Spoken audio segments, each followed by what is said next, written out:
Salut tout le monde et bienvenue dans le Trail qu'on aime, le podcast des passionnés de trail. Très heureux de vous retrouver une nouvelle fois avec toute l'équipe pour un nouvel épisode. Le Trail qu'on aime, qu'est-ce que c'est ? C'est une troupe de passionnés qui regroupe un athlète de haut niveau, une photographe vidéaste, un kiné, un entraîneur et un team manager et qui se réunit une fois toutes les 2 semaines pour parler trail, résultats et actu chaudes, débats, léger chambrage, tout ça dans la bonne humeur et pour la passion de ce sport qu'on aime tant. Allez, sans plus attendre, laissez-moi vous présenter l'équipe de passionnés qui va m'accompagner aujourd'hui, à commencer par celle qui retrouve tout juste les joies des sorties longues en montagne avec une énergie débordante. Margot Lemap, comment ça va ? Hello, ça va beaucoup mieux. Je peux enfin dire que je commence à récupérer de ce 100 bornes et avec la météo là, ça fait bien plaisir. Niveau boulot, c'est le rush, mais au moins on se sent vivante. Tu seras accompagné par celui qui est en train de faire le plein de globules dans les Alpes italiennes, dans la magnifique bourgade de Livigno avec une belle bande de furieux. Mathieu Delpech, comment ça va ? Salut tout le monde, ravi d'être là encore une fois. Ça va bien, là je rentre il y a quelques minutes d'une belle sortie de 6 heures en montagne. Donc à tout moment, je fais une petite sieste dans le podcast, vous étonnez pas si je réponds pas. Celui qui nous faisait croire qu'il s'entraînait correctement et avec des objectifs de performance pour finalement nous claquer un faiblard 4h25 sur le trail du Saint-Jacques. Nicolas Martin, comment ça va ? Salut à tous. Et le plus inquiétant, il me semble c'est que je termine 4e de cette course avec cette performance tout juste au-dessus de la sédentarité. Non, plus sérieusement, je digère un petit peu les courbatures. J'ai refait un petit footing avec Jennifer, ma compagne, à midi. Et j'avais encore quelques traces. J'avais oublié comme c'était dur ce sport quand tu essayes de te pousser un petit peu dans tes limites, même si elles sont pas très hautes, ça reste quand même mes limites du moment. Et donc du coup, j'ai dû faire appel un peu aux ressources mentales que j'avais pas eu l'impression d'utiliser comme ça depuis presque le début de ma carrière, parce que d'être défoncé à la moitié de la course, c'était un petit peu dur, mais sinon belle journée. Puis on a quand même pas souffert trop de la météo. Nous, on avait un temps couvert, donc c'était quand même plutôt cool. Allez, enfin celui qui se remet doucement d'un bon coup de chaud pris sur les pentes piégeuses et ardues du massif du Haut-Gifre. Théo Robin, comment ça va ? Ça va, je me remets tout doucement du coup de chaud pris à Samoins. C'est pas facile de digérer ce premier DNF, surtout que les premières heures se sont vraiment super bien déroulées. J'ai découvert pour une 2e fois ce massif, c'est vraiment incroyable. Mais par contre, à la redescente, j'ai pris un tacle, les 2 pieds décollés par la chaleur, c'était terrible. Enfin bref, du coup j'ai dû faire demi-tour, c'est pas grave, il y en aura d'autres. Et puis ce qui compte, c'est de pouvoir faire des belles bambées avec les copains, surtout que les prochains week-ends s'annoncent vraiment cool. Enfin, n'oublions pas l'animateur de ce podcast, celui qui a encore une fois levé les bras dans son Cantal de cœur sur le 50 km de l'UTPMA. Alexandre Viol, comment vas-tu ? Ça va plutôt très bien. Comme Nico, je me remets tout juste des courbatures après cette belle course réalisée dans le Cantal où effectivement, tu l'as dit, j'ai pu remporter cette victoire de laquelle je suis très très très content, puisque mon objectif était de gagner le petit format de 28 km. C'était chose faite. De gagner le 50 km, c'est chose faite désormais, et je vais pouvoir partir sereinement sur le format long et emblématique de cet événement l'année prochaine, le 114 km, et ce sera mon premier ultra, et j'ai déjà grande hâte. On te souhaite tout plein de réussite, et avant que tu nous donnes le sommaire, je me permets de rappeler à nos auditeurs que s'ils veulent nous suivre encore plus en détail, ils peuvent aller sur notre page Insta pour retrouver des extraits, puis l'actu du podcast, et aussi une petite nouveauté qu'on a mis en place depuis quelques épisodes. N'hésitez pas à lire la description s'il y a un sujet qui vous intéresse plus qu'un autre, et il y aura un petit timecode qui vous permettra d'aller directement sur la rubrique qui vous intéresse. Alors les amis, au sommaire de ce nouvel épisode, on débutera par les dernières actualités qui ont marqué l'équipe ces 2 dernières semaines. Cette fois-ci, on vous fait une actu par membre de l'équipe pour ne pas trop vous assommer d'infos, et surtout que vous ne vous endormiez pas au volant de votre SUV comme Mathieu peut le faire parfois au volant du sien. On enchaînera ensuite par notre sujet décryptage de l'épisode, avec une question que l'on ne se posait pas ou peu il y a encore quelques années, mais qui avec le développement grandissant de notre pratique se pose désormais. Peut-on devenir pro en trail ? Est-ce que c'est sain et légitime de se poser la question en 2025 ? Pour tenter d'y répondre, on aura la chance de recevoir 2 athlètes de haut niveau, Clémentine Geoffrey et Jules Barriot, qui viendront partager avec nous leurs expériences respectives. Et puis je crois qu'on a quelqu'un dans l'équipe qui est pas mal concerné par le sujet. On poursuivra avec une rubrique de Margot qui nous fera rentrer dans les coulisses de sa dernière prestation vidéo réalisée sur la Maxi Race. Puis on terminera comme à l'accoutumée par nos recos de la quinzaine. Un programme bien dense fait avec amour et passion. Le Trail qu'on aime, épisode 23, c'est parti. Jingle. Le Trail qu'on aime, épisode 23. Merci Nico pour ce magnifique jingle. Qu'est-ce que les membres de l'équipe ont retenu des dernières actus en termes de résultats ? On commence tout de suite du côté de la Suisse avec Nico. Et ouais, de mon côté, sur une grande classique suisse avec une Nieré-du-Molaison, Et une nouvelle victoire de Rémi Bonnet, sa 4e victoire consécutive. Il rejoint la légende Jonathan Wyatt au nombre de victoires. Un chrono de 56 minutes et 05 secondes, à seulement 25 secondes de sa perf stratosphérique de 2023. Le Suisse semble en forme avant le marathon du Mont Blanc. Notons l'excellente 3e place de Mathieu Le Fur, le jeune Français, en 1h55. Bon, il prend un tir par Rémi, mais ça reste un très très bon chrono.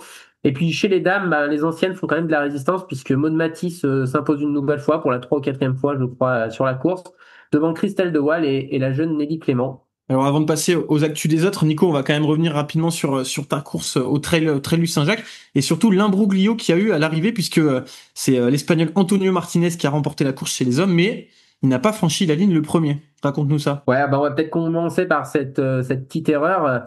À une douzaine de kilomètres de l'arrivée, à peu près, il y avait une bifurcation entre le parcours du 12 kilomètres, justement, qui avait lieu le même jour que le nôtre, et notre parcours de 50 kilomètres. En gros, il y a une intersection où on arrivait, on devait aller tout droit pour notre parcours du Monistrol Trail de 50 kilomètres, et le 12 kilomètres partait à gauche. Et en fait, il y avait sur ce panneau écrit 12 kilomètres qui correspondait à la distance, mais qui correspondait aussi, et je pense que c'est ça qui a mis un peu le doute, aussi à peu près au kilométrage qui nous restait à ce moment-là. Et donc ces deux coureurs, Jules Robin et Andrien Corvazier, qui étaient à ce moment-là 3e et 4e, ont pris à gauche, ont fait quand même une sacrée coupe d'à peu près une 17 minutes. Je crois que j'ai regardé sur la trace Strava, Antonio Martinez a dû mettre 16 minutes 50 à peu près. Donc voilà, ils ont économisé quand même un bon petit paquet de temps, et donc du coup ils se sont retrouvés devant en tête de course, et Jules qui est arrivé du coup le premier sur la ligne d'arrivée. Donc bon petit souci. Donc derrière il y a eu une pénalité qui a été appliquée. Au début, ils les avaient disqualifiés, puis ils les ont reclassés. Puis forcément, c'était pas très équitable, notamment pour Paul Irazzoki, qui avait fini 3e parmi ceux qui avaient fait le parcours en intégralité, et qui du coup, s'il avait été reclassé 5e, il perdait le bénéfice de sa qualification. Donc finalement, les deux ont écopé d'une heure de pénalité. En gros, voilà, c'est ça, c'est que la première pénalité, ils ont pris 20 minutes. Donc même avec les 20 minutes de pénalité, parce qu'ils ont quand même franchi la ligne en 4h00, mais avec les 17 minutes de moins, ce que tu as dit. Donc l'organisation leur a donné 20 minutes de pénalité, mais ils restaient toujours 3e et 4e. Et comme tu le dis, d'un point de vue un peu équité par rapport à Paul Irazzoki, qui du coup aurait dû finir 3e s'il n'avait pas été reclassé avec les 20 minutes de pénalité. Ils ont finalement décidé de leur donner 1 heure de pénalité, donc ce qui les classe bien loin du podium. Ouais. Oui, c'est sûr que c'est difficile. Après, moi, mon ressenti, c'est que pour avoir été sur la course, je visualise vraiment, moi, dès qu'on m'a dit que c'était trompé, je me suis dit, c'est là qu'ils se sont trompés. C'était pas hyper évident. Après, il y avait un panneau qui me montrait clairement qu'il fallait aller tout droit. Après, moi, je me rappelle à ce moment-là, dans ma tête, m'être dit, oh, attends, il y a 12 kilomètres, ça va à gauche, attends, 12 kilomètres, c'est à peu près ce qui nous reste. Et c'est vrai que c'est un peu ça, c'était un peu plat ou faux plat descendant dans mes souvenirs, donc tu vas un peu vite. Et c'est vrai que ouais, il y avait un bénévole moi qui m'a indiqué, parce que je savais pas trop gauche-droite, et donc moi je me suis pas trompé. Je sais pas si le bénévole était présent à ce moment-là aussi. Donc voilà. Après le petit souci, comme souvent, c'est que quand il y a plusieurs parcours, il y a du balisage, donc tu te rends pas compte que tu t'es trompé. Donc ça reste toujours compliqué. Après j'ai envie de dire, certains coureurs comme Jules Robin viennent de la piste, tu mets le pied à l'extérieur, t'es disqualifié. Donc ça fait partie aussi du trail, que de peut-être bien mettre la trace dans sa montre, bien regarder à quoi ressemble le parcours pour presque à tout moment savoir exactement où tu te situes. Bon, c'est partie un petit peu de la pratique. Et pour revenir brièvement sur ma course, j'avais envie de faire une course avec un peu d'opposition. Et j'en ai eu beaucoup, peut-être un peu trop. Du coup, je me suis un peu laissé embarquer, je pense, au début, par le rythme qui était un petit peu trop rapide. Et du coup, dès le 20-25e, j'étais quand même cuit, quoi. Et en gros, au 25e, on avait fait le gros du dénivelé. On avait fait 1006 sur les 2000. Et là, donc il restait un peu moins de 30 bornes très roulantes. Et là, j'étais vraiment marqué musculairement. Donc la fin de course a été compliquée. Voilà. Bon, après, si j'aspire à être un minimum performant à l'OCC, je me suis rendu compte qu'il fallait s'entraîner beaucoup plus dur que ce que je fais en ce moment, et que les années ne suffisent pas à faire un très bon niveau de performance, même si bien sûr par rapport à la moyenne ça reste un bon niveau de performance. Je me suis rendu compte qu'il y avait beaucoup de travail pour fin août. Parfait, merci Nico. Toi Théo, tu nous as dit que tu étais sur l'Ultra Trail du Haut-Gifre et je crois que tu as retenu quelques beaux résultats, notamment sur le 50 km. Yes, carrément. Alors pourquoi sur le 50 km? Faut remettre un petit peu de contexte. En fait, il faut savoir que les courses ont été arrêtées. Alors je sais plus exactement à quelle heure. Ça a été en début d'après-midi, vers 14-15 heures. Les courses du 50, 70, 90 et 110, 120 km ont été d'abord mises en pause. Et ensuite, les courses ont été complètement arrêtées et les coureurs n'ont pas pu rejoindre par le balisage la ligne d'arrivée et en fait ils ont dû rentrer par des navettes ou par leurs propres moyens.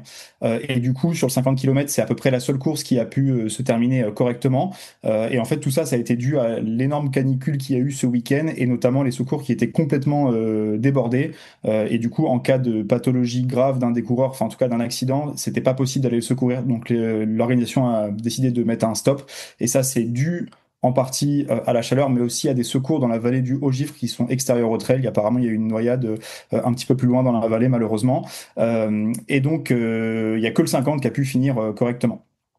Du coup, moi je me rends bien compte de la performance des premiers parce que c'était le parcours commun avec le mien. Moi j'étais sur le 70 km et pour 50 bornes et 3002, Anthony Costa, Aurélien Jacoutot, ils ont mis 4h56. Je trouve ça vraiment impressionnant. Et chez les dames, on peut aussi noter la victoire d'Agathe Bess en 5h54 qui a fait 10e au scratch. Donc ça c'est vraiment cool et elle met vraiment une grosse distance à la deuxième. Et du coup, on a deux athlètes là qui sont coachés par Nico, Anthony Costa et Agathe Bess. Et en tout cas, moi j'espère que l'UTHG aura toujours lieu l'année prochaine parce que ça fait 2 éditions où les courses ne se finissent pas. On se rappelle l'année dernière avec l'énorme orage et malheureusement le décès et les nombreux accidents. Et cette année avec la canicule, donc j'espère que l'année prochaine il y aura encore cette organisation parce que ça reste franchement vraiment très très beau la vallée du Haut-Gifre et c'est un trail qui est quand même très réputé sur le plan national. On leur souhaite.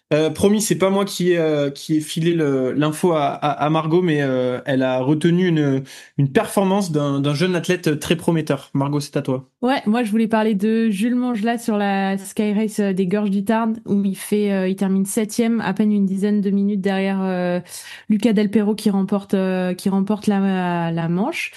Je trouve, enfin, depuis le début de saison là, il m'impressionne il est hyper linéaire déjà avec sa 6e place à Montezerbion.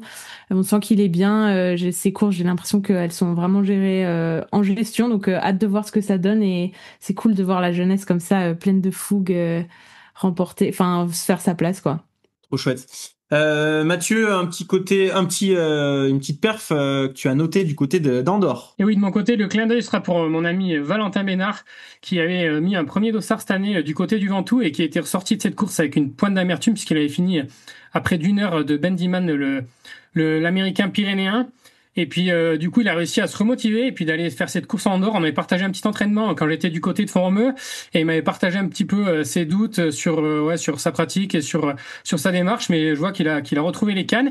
Et puis, j'avais aussi envie de faire ce petit clin d'œil dans ce podcast puisque du coup, il a remporté le 100 km qui était en fait sur le format 100 miles puisqu'il y avait presque près de 7000 mètres de dénivelé en Andorre, devant notamment Pau Capel qui termine 2e égalité avec un autre Français, Maël Bure. Et voilà, le petit clin d'œil, c'était aussi sur le fait qu'il m'a bien remercié pour notre hors-série sur l'altitude puisque le parcours était assez haut et ça l'avait bien aidé à préparer cette course.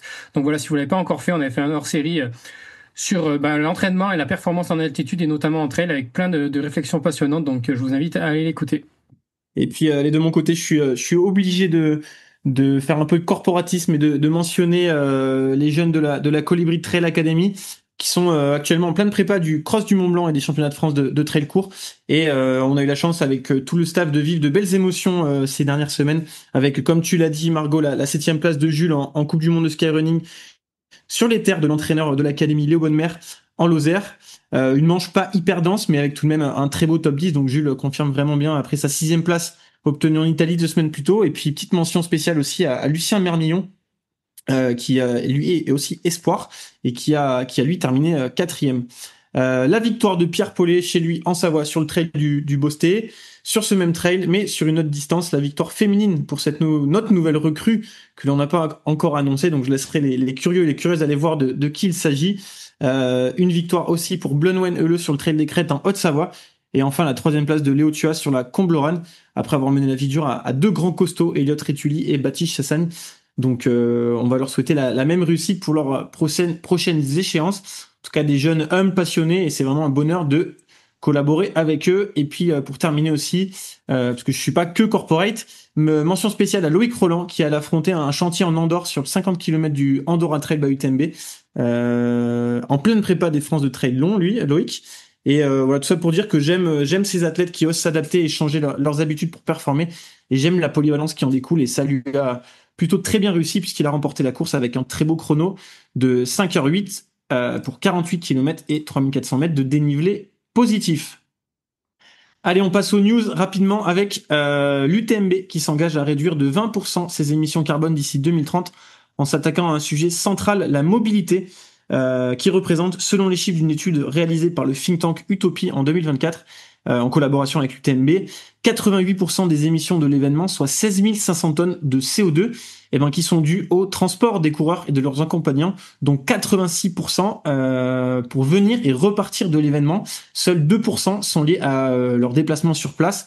Et de ce constat, l'organisation a tout récemment annoncé 3 mesures incitatives pour arriver à cet objectif de réduction des 20% d'ici 2030. Plus 30% de chance au tirage au sort pour celles et ceux qui viennent en train ou en bus. Ils vont créer une plateforme pour proposer aux participants et aux participantes l'itinéraire le plus sobre pour se rendre sur l'événement. Et puis enfin, ils vont mettre en place une contribution carbone obligatoire pour chaque participant et participante.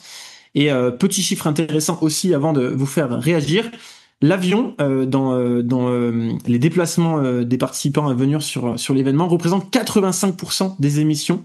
Donc ce qui est assez astronomique, d'où l'intérêt de jouer sur le facteur mobilité pour inciter à moins prendre l'avion au profit de systèmes de mobilité plus durables et donc réduire l'empreinte globale de l'événement. On vous mettra le lien de l'étude en commentaire. Nico, je crois que tu voulais réagir un petit peu suite à cette annonce. Ouais, je crois que juste pour rebondir sur ce que tu viens de dire, je crois que la contribution carbone, elle était déjà existante sur la base du volontariat cette année. Et il me semble que j'ai pas contribué parce que le montant de mon dossard pour le CC me paraissait déjà bien assez élevé. Voilà, c'était juste pour l'anecdote. 20% de baisse des émissions carbone, c'est tout de même ambitieux, donc je pense qu'il faut le saluer. Moi, un chiffre marquant que j'ai retenu un petit peu pour situer, pour donner des ordres de grandeur, même si c'est plus pour donner un chiffre comme ça et que ça veut pas dire grand chose, mais ramené au nombre de participants, on est quand même sur 1,6 tonnes de CO2. Si on prend le bilan total que t'as annoncé tout à l'heure. Pour rappel, en 2050, l'objectif c'était d'être à 2 tonnes par personne et par an, donc ça montre quand même l'impact de ce genre d'événement. Alors bien entendu, là c'est imputé uniquement aux participants, et si par exemple vous venez avec votre famille, c'est pas le déplacement de votre famille vous est imputé à vous et pas à eux. Bon, je trouve que forcément les mesures actuelles elles restent assez modestes par rapport aux enjeux, parce que c'est pas parce que moi par exemple je vais venir en train, en sachant que c'est quand même une petite mission logistique depuis le Trièves pour venir. Qui va changer drastiquement le bilan de l'événement. Quand j'ai regardé, je fais un calcul rapide, le trajet entre chez moi et Chamonix aller-retour, c'est par exemple, pour citer, j'ai pris l'exemple d'un vol Seattle-Genève par exemple, parce que Seattle c'est le siège de la marque que j'ai représentée ces dernières années. Je peux faire 35 fois l'aller-retour seul dans ma voiture avant d'atteindre le bilan d'un vol Seattle-Genève, quoi. Juste pour donner un petit peu, et si on veut avoir un réel impact, je pense que à terme on sera obligé d'imposer des quotas sur les destinations qui nécessitent de prendre l'avion, ce qui est forcément un peu injuste et que c'est facile à dire quand on habite proche. Après, moi, à titre très personnel, ça ne me gênerait pas qu'on applique ce même genre de règles à une Western State ou à d'autres événements qui me demanderaient de prendre l'avion. Voilà. Après, la compensation de carbone, bon, je trouve que je sais pas trop à quoi ça sert, parce que finalement, c'est pas parce qu'on a de l'argent et qu'on peut payer que ça permet de polluer, parce que globalement derrière, je sais pas, je crois qu'il y a des mesures des mesures de captation, mais je sais pas trop ce qu'elles donneront. Mathieu, on a vu passer que la PTRA, donc l'association des trailers professionnels, avait réagi dernièrement à ces annonces. Toi qui en fais toujours partie, il me semble, est-ce que tu peux nous parler un petit peu des réactions qu'il y a eu autour de ça? Ouais, j'ai notamment eu le retour de Hilary Gérardi, la franco-états-unienne, qui est très active dans la commission environnement de la PTRA, et ce qu'elle a surtout souligné, c'était que c'est difficile de parler d'une voix commune pour la PTRA sur ces sujets-là, puisqu'il y a quand même des gens d'horizons très différents, de milieux sociaux très différents et de pays avec des cultures aussi très différentes, et du coup, la vision sur ce qui est mis en place est assez diverse, mais de façon générale, du coup, ils ont quand même fait un communiqué et la PTRA salue la volonté de l'UTMB quand même de réduire l'impact environnemental de l'événement, mais il souligne aussi qu'il y a beaucoup de points à améliorer et que le système de compensation carbone forcément pénalise symboliquement certains coureurs selon leur pays d'origine, donc ça pose question. Tout comme l'accent qui est mis vraiment sur la compensation directe des déplacements plutôt que une réduction. Franchement, c'est un gros biais. Payer pour planter des arbres et polluer à côté, il vaut mieux juste planter des arbres et pas polluer à côté et le bilan sera meilleur à la fin. Mais sinon, donc c'est mon petit commentaire perso, mais la PTRA, elle appelle quand même globalement une réflexion plus large sur le modèle même de la série UTMB. Là, on s'occupe des finales UTMB, on essaie de réduire ça, mais on voit des nouvelles courses qui sont mises en place chaque année. Les coureurs sont incités à voyager pour aller chercher des running stones et c'est peut-être ça plutôt qu'il faut tacler aussi en priorité parce que on réduit l'événement majeur, on réduit les finales, mais on augmente le bilan global de la série UTMB en faisant tout le temps des nouvelles courses et en incitant à aller collecter des running stones. Donc la question est aussi là-dessus.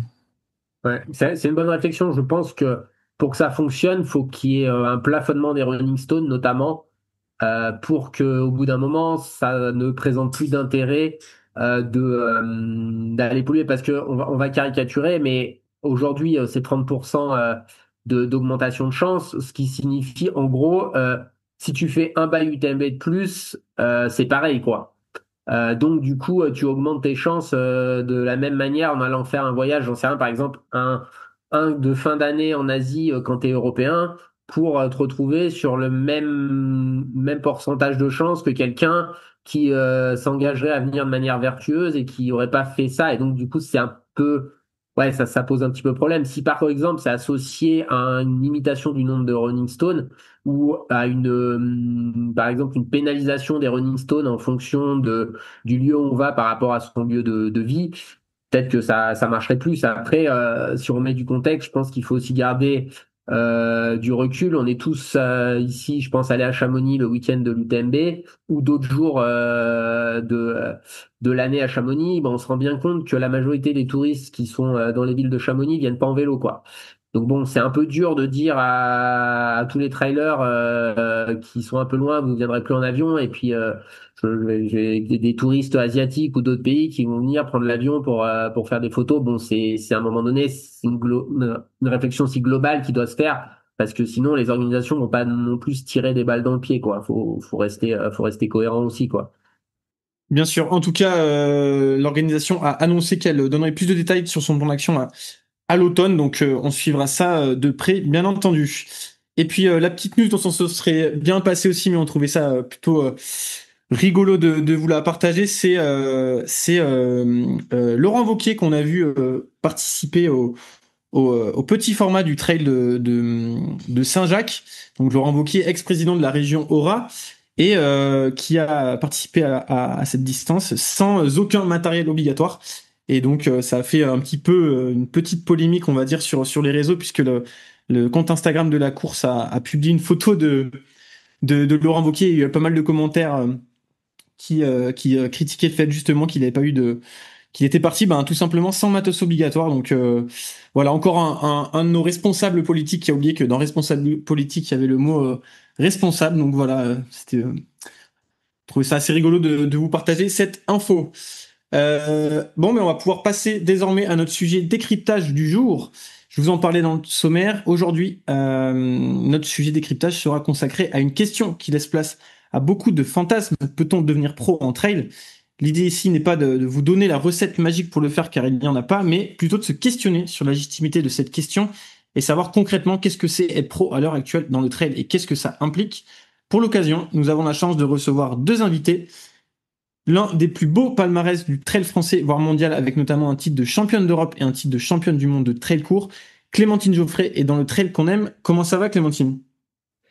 Salut tout le monde, ça va, je me remets d'une blessure là et donc ça fait plaisir de recourir et normalement je participerai au marathon du Mont Blanc dans 2 semaines. Top. Notre deuxième invité, lui, rêve sûrement du même palmarès. Il a déjà goûté aux joies de l'équipe de France lors de ses années juniors. Il vient tout juste de passer espoir et tentera cette année de confirmer que l'on va pouvoir compter sur lui dans les prochaines années. Jules Barriot est avec nous. Comment ça va, Jules ? Hello à tous. Eh ben écoute, ça va bien. Je passe 3 semaines ici à Tignes pour préparer le championnat de France de course en montagne. Donc, la vie est belle.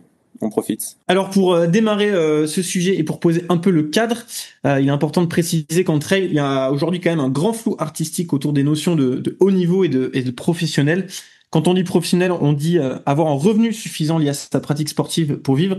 Et beaucoup pensent qu'en faisant du haut niveau, on est professionnel et inversement. Or, comme on va le voir, on peut avoir une démarche de niveau et ne pas être professionnel et vivre du sport sans faire du haut niveau. Là est toute la subtilité. Ce flou, il est principalement lié au fait que la valeur d'une perf entre elles, elle tient presque plus à comment elle sera relayée plutôt que ce qu'elle vaut réellement sur le terrain, ce qui peut parfois biaiser complètement cette notion de haut niveau en trail. Alors Nico, toi, le grand sage qui a vu évoluer le trail au fil des années, comment tu pourrais définir, si tu y arrives en tout cas, le haut niveau en trail aujourd'hui? Ouais, tu l'as un peu dit. Moi, personnellement, je distingue vraiment deux notions de ce qui va être la popularité et l'influence qui est indépendante du niveau sportif et puis du niveau sportif, qui peut offrir une fenêtre pour construire sa popularité, avoir de la visibilité, construire, entre guillemets, son personal branding.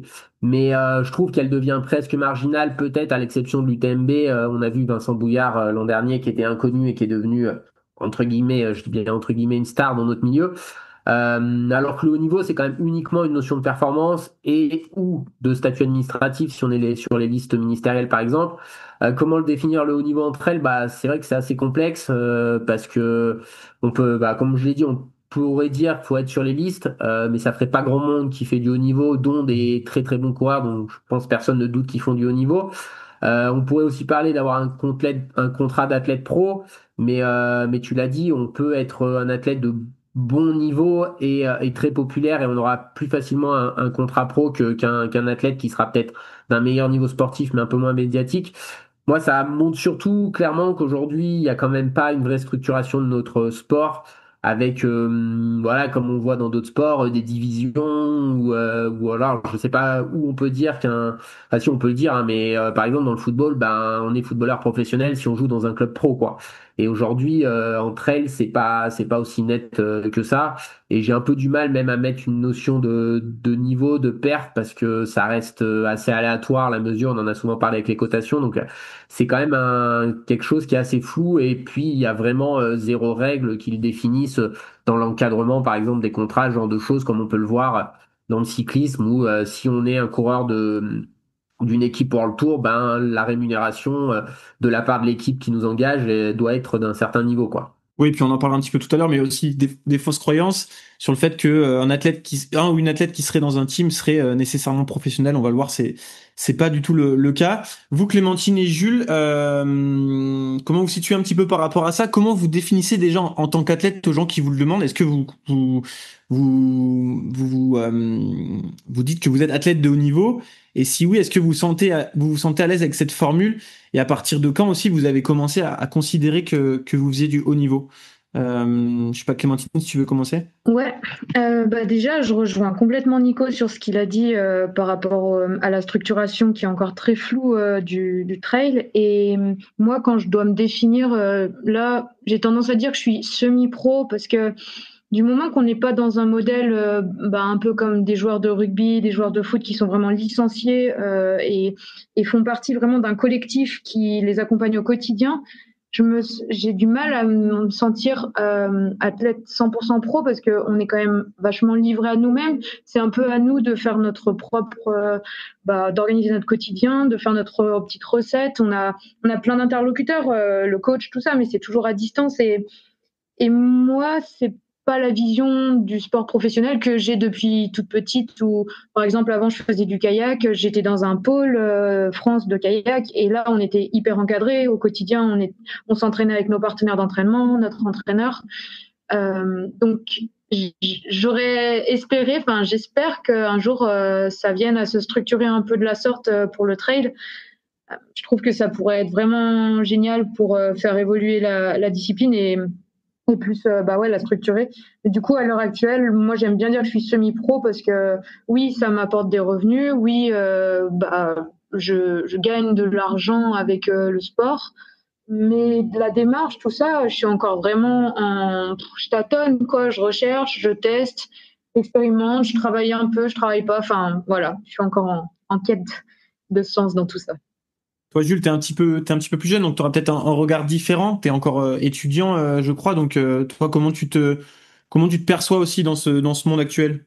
Ouais, c'est ça. Et bah, du coup, en tant que jeune athlète faisant partie d'une structure qui forme pour le haut niveau, je me rends compte que quand même le trail, c'est un sport qui est assez récent et que le but, nous, dans la structure où je suis, le Broussailles Project, c'est de nous amener déjà vers le haut niveau et la performance, donc de comment ça fonctionne. Et puis, le but, c'est d'arriver à être performant plus tard quand on arrive en senior, tout ça. Mais après, du coup, la question professionnelle, elle se passe après, parce qu'aujourd'hui, dans le trail, on peut faire du haut niveau sans l'être. Et puis, c'est un sport qui est ouais, bah, pas du tout fédéré et tout ça, contrairement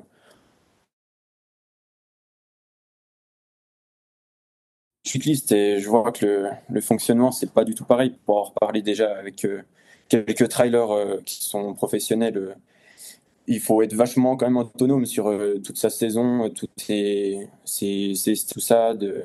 Alors que contrairement là aux cyclistes, je vois, ils ont toute une équipe qu'ils encadrent, niveau logistique, tout ça sur les logements, les courses. J'en croise des personnes du staff au supermarché qui font les courses pour eux, tout ça. Je pense que c'est pas du tout encore la même pratique et le trail a beaucoup à évoluer là-dessus, mais c'est parce que c'est quand même vraiment récent. C'est pas encore fédéré, du coup c'est dur de comparer, mais sûr que pour être trailer professionnel aujourd'hui, enfin, il suffit d'avoir des revenus qui nous permettent de faire plus que ça ou à moitié de ça, mais c'est pas encore très bien défini, on va dire.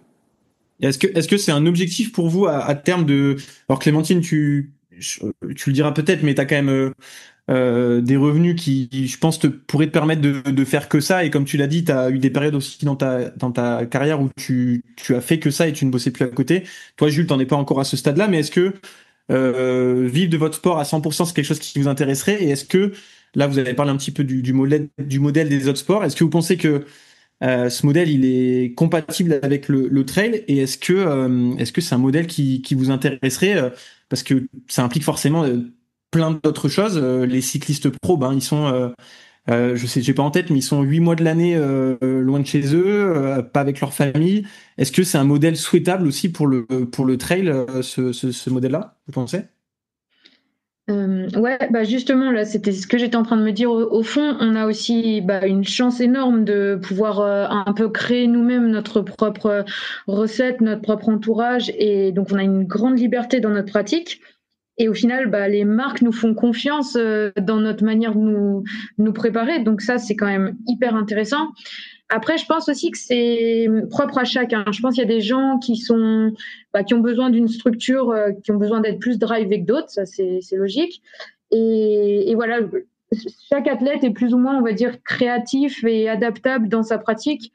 Donc, ouais, c'est propre à chacun. Après, moi, à titre personnel, j'ai l'impression quand même que j'ai besoin d'une structure. Enfin, j'ai besoin de quelque chose qui me, qui me maintienne dans un cadre, ouais, d'un certain cadre. Mais de plus en plus, j'aspire à essayer de saisir un peu cette opportunité de, ouais, t'as une page blanche et t'as tout à écrire et à toi de t'organiser. Et ça c'est quand même très appréciable. On n'a personne derrière, comme dans une équipe, comme tu dis, où là, tu dois aller à tel endroit pour t'entraîner. Voilà, on n'a pas d'obligation. On est libre aussi de choisir nos courses de manière générale.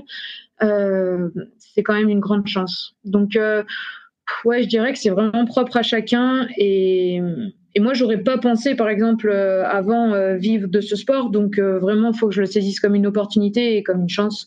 Et que je prenne ces années comme des années. Voilà, vraiment, je vois au fur et à mesure des années que j'acquiers de l'expérience et je me connais mieux et que à terme, je vois un peu où je veux arriver. Mais voilà, il faut être créatif et adaptable, ouais, je dirais.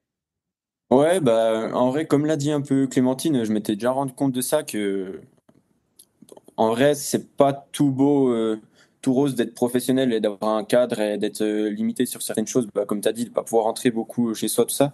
Et donc, quand tu fais du trail et que tu arrives à être professionnel, on va dire, bah ouais, tu gères un peu comme tu veux ta saison, tes journées. Et ça, je pense que c'est une chance et qui permet aussi peut-être d'avoir moins de fatigue mentale, on va dire, sur le long terme, et peut-être de prolonger un peu plus ces années, ces saisons comparé à d'autres sports où ils arrêtent un peu plus tôt le haut niveau. Mais après, moi, depuis tout petit, avant, quand je faisais du foot, ouais, j'ai eu un peu ce rêve de vouloir être professionnel, du coup. Et après, ça s'est un petit peu arrêté à la fin de mes années de foot et ça a recommencé, du coup, quand j'ai repris le trail. Et, euh, et le fait d'être plongé vraiment dans le haut niveau, maintenant, je me rends compte que c'est pas comme je pensais avant où c'était tout beau, tout rose, la vie. Il y a quand même des moments assez durs, je pense, notamment bah, quand t'es tout seul un peu à t'entraîner, que ouais, tu dois faire un peu des choix, enfin, te gérer un peu tout seul, être autonome un peu tout au long pendant plusieurs semaines en continu des fois. Et du coup, faut se rendre compte aussi du bon et du un peu moins bon, de ce que ça implique de vouloir être professionnel. Donc pour moi, la base déjà, c'est d'arriver à faire du haut niveau avec ce que je dispose. Et puis après, la question se posera encore un peu plus, mais je sais que si un jour j'ai cette opportunité-là, j'aurais déjà un peu réfléchi avant et je me dis qu'il faut avoir aussi quelque chose qui nous maintient en place, on va dire. Il y a beaucoup de sportifs qui trouvent un peu une autre passion ou alors soit un autre métier ou une passion à faire à côté. Parce que des fois, c'est vrai que d'être la majorité du temps tout seul à faire son sport, ça doit être un peu compliqué.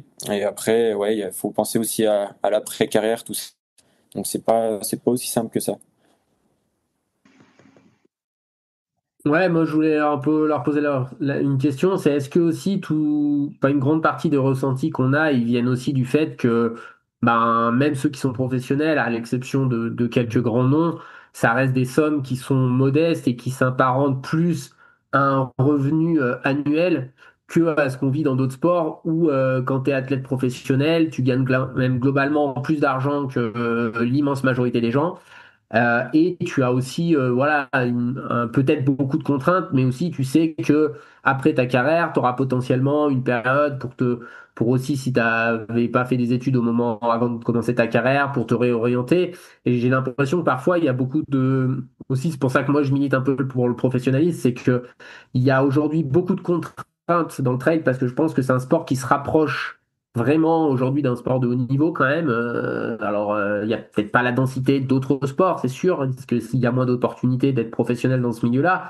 Mais bon, aujourd'hui, je pense que Mathieu, il peut en témoigner, il est en stage en ce moment. Faut quand même s'entraîner dur si t'espères aller en équipe de France, si t'espères jouer les premiers rôles sur un championnat de France. Et donc, il y a quand même beaucoup de contraintes avec des avantages qui sont pour le moment pas à rapprocher d'autres sports, quoi. Tu vois, genre hier, j'ai vu, ça me fait penser à ça, mais hier, j'ai vu une vidéo de Zachary Rizaché, qui est un joueur de basket, je sais pas si vous connaissez, qui vient de signer son premier contrat pro en NBA. Il disait que, je ne vais pas dire de bêtises, mais je crois qu'il a signé un contrat de 4 ans, c'est 48 millions de dollars. Donc disons que oui, ils ont sûrement beaucoup de jours où ils sont pas chez eux, beaucoup de matchs dans la saison, mais c'est aussi matériellement un monde complètement différent du trail. Et c'est vrai que le trail aujourd'hui est parfois sur à la fois beaucoup d'exigences aujourd'hui, mais des avantages qui sont pas toujours à la hauteur. Et je pense que c'est peut-être le cas de Clémentine, si elle hésite entre être pro et continuer à avoir autre chose à côté. Je pense que quand même, si demain je lui dis on te file 300 000 euros par an, je pense qu'elle se pose moins la question quand même de savoir si elle va être à 100% professionnelle ou si elle va continuer à exercer son métier de prof, quoi. Donc je pense qu'il y a quand même un facteur un peu matériel qui explique aussi que les gens sont pas toujours professionnels, même quand ils en ont peut-être en partie l'opportunité, quoi. Je sais pas ce que t'en penses, Clémentine, mais je pense que ça joue quand même, quoi. Oui, oui, bah carrément, je te rejoins complètement. Bah moi, du coup, oui, je suis prof de PS et c'est là aussi où je suis dans une dualité un peu parce que le fait d'être sportif de haut niveau, donc inscrite sur liste ministérielle, ça m'octroie la possibilité d'avoir une décharge à mi-temps, donc de travailler à mi-temps et d'être payé plein temps. Donc forcément, je me dis bon, pour un job à mi-temps prof de PS, je peux être payé plein temps. Pendant ces années-là où je suis à haut niveau, où je perf, entre guillemets. Donc, est-ce que je saisis ou pas cette opportunité de continuer de travailler moins et en gagnant correctement le salaire de prof? C'est un peu, ouais, je suis toujours un peu dans ce questionnement-là, alors que c'est sûr que si j'avais le salaire que tu disais du basketteur, là, il y aurait même pas ça rentrerait même pas en compte dans la réflexion. Donc, il y a toujours, oui, cette forme de précarité où tu te dis, est-ce que je saisis cette opportunité-là tant que je fais du sport de haut niveau, mais en même temps, est-ce que ça va pas aller à l'encontre, je sais pas, de mon entraînement, de ma récupération, de choses comme ça. Donc, faut arbitrer entre, est-ce que j'essaye de tout optimiser et en même temps, si j'optimise tout, je vais peut-être trop me prendre la tête, je vais être trop focus, et au bout d'un moment, faut aussi équilibrer un peu ses piliers de vie, quoi. Donc, c'est pour ça que je suis toujours en réflexion par rapport à ça, entre comment s'organiser au mieux pour à la fois s'entraîner, être au top au niveau de son sport et en même temps se sentir équilibré dans sa vie, avoir d'autres passions à côté et récupérer suffisamment. Donc, ouais, c'est tout un art. Justement, toi, Mathieu, on va pouvoir parler un petit peu de ton cas. Du coup, les 300 000 euros, ils sortent pas de nulle part, hein. C'est le salaire que Mathieu touche annuellement, bien sûr. Aujourd'hui, on peut considérer que t'es professionnel de ton sport, mais t'as un projet un peu hybride entre la partie sportive et la partie influence. Raconte-nous toi un petit peu rapidement par quelles étapes t'es passé pour en arriver là, et puis qu'est-ce que tu penses. Est-ce que tu penses, pardon, que c'est un statut, le statut de professionnel qui va continuer de se démocratiser et que de plus en plus d'athlètes vont pouvoir vivre de leur sport? Pour répondre à la deuxième partie de ta question en premier, je suis pas forcément sûr qu'il va y avoir de plus en plus de professionnels dans le trail, parce qu'en fait, on voit que les marques, elles ont plus des volontés d'investir plus d'argent sur moins d'athlètes. J'ai un peu l'impression qu'il y a cette tendance qui se dégage aussi. Et donc, au final, il y aura peut-être pas forcément beaucoup plus de professionnels, de gens qui vont pouvoir vivre de sport. Mais après, c'est vrai que après le marché global, il augmente aussi, donc on verra peut-être aussi plus d'athlètes pro. Mais sinon, pour parler un petit peu de ma démarche personnelle et comment ça s'agence un petit peu tout ça. Donc déjà en premier, je préfère débunker, je gagne pas 300 000 euros par an, très loin de là. Mais moi, j'ai fait quand même des études d'ingénieur en premier. Et en fait, c'est à la fin de mes études et pendant mes études, j'ai commencé un petit peu aussi à développer ma communication autour de mon projet sportif parce que c'est des choses que j'ai aimé faire. Et petit à petit, ça a bien marché. Et en fait, les deux, pour moi, ils sont vraiment imbriqués dans ma démarche perso puisque sur mon projet de communication et d'influence, je parle de mon sport, je parle de ma démarche, et c'est ce qui fait que mon projet il a aussi plus de valeur pour les sponsors puisque forcément j'ai plus de visibilité et si je fais une bonne course forcément c'est décuplé par ce que j'ai déjà développé avant au niveau de la visibilité et aussi j'ai aussi de la valeur si je fais pas de bonne course parce que en fait je garde de la visibilité en parlant de ma démarche etc. Et ça c'est des choses que les sponsors aimeraient que tous les athlètes fassent mais qu'il faut qu'ils se rendent compte que ça c'est aussi des vraies compétences et moi c'est des choses que j'ai développées au fur et à mesure et il faut aussi aimer ça et moi c'est quelque chose que j'aime bien faire, monter des vidéos, écrire des vidéos, réfléchir des projets etc. Mais là par contre ça a aussi des limites quand on veut faire du très haut niveau. Là je suis en stage, on s'entraîne autour de 25 heures par semaine plus le temps de faire tout ce qui est autour de l'entraînement, planifier les entraînements, faire de la communication avec son équipe, mon équipe qui me suit, faire des comptes rendus des séances, etc. Ça prend peut-être déjà 35 heures par semaine. Et en plus de ça, c'est compliqué d'ajouter par-dessus des projets de communication. Et donc là, c'est pour ça que par exemple, j'ai pas eu le temps de préparer le podcast. Et c'est dur, c'est compliqué, c'est dur de faire les deux, mais c'est sûr que c'est ça qui permet de rendre mon projet viable et d'avoir aussi plus de sécurité par rapport aux résultats, plus de sécurité aussi par rapport à l'après-carrière, parce que mine de rien, je développe un petit peu, dire un aspect média, je développe aussi ma visibilité, d'autres compétences qui pourront me servir après. Mais forcément, c'est dur tout le monde peut pas faire tout ça en même temps parce que c'est assez compliqué. Tu te considères vraiment sportif professionnel ou est-ce que du fait d'avoir ce projet aussi un peu média influence à côté, comme le disait un peu Clémentine, elle le sous-entendait, elle se considérait plutôt comme semi-pro. Toi, est-ce que tu te considères vraiment comme sportif professionnel malgré le fait que t'aies entre guillemets besoin de faire autre chose à côté, même si c'est lié au sport, mais tu fais quand même autre chose que pratiquer ton sport?